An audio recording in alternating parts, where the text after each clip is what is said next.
People with disabilities and elderly people are the largest minority in the world.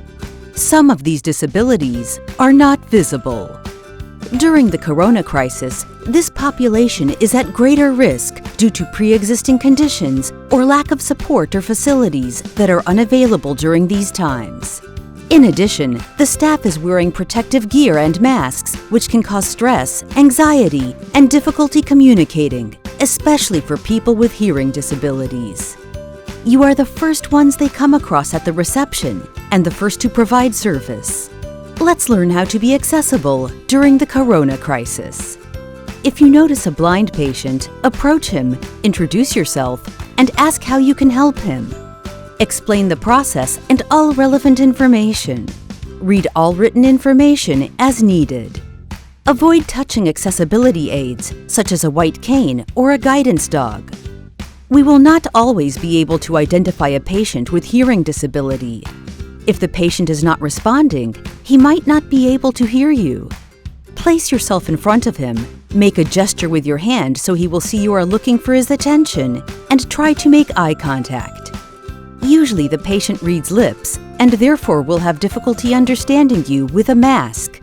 Speak clearly and slowly, but do not shout. Use writing on paper or on your phone and show it to the patient. When a patient with physical disability or an elderly person enters, talk to the patient and not to his or her caregiver. Ask whether he needs help. Enable the presence of a caregiver or family member if needed. Direct the patient to an accessible treatment room with an adjustable bed. Usually it will be difficult to identify a patient with autism or mental or cognitive disability, but please note that during a crisis, these patients tend to feel more pressure, anxiety, stress, and confusion. Be sensitive. Introduce yourself and try to calm him down. Use simple language and short sentences. Remember, providing accessible service depends on you. Act with respect and sensitivity to each patient.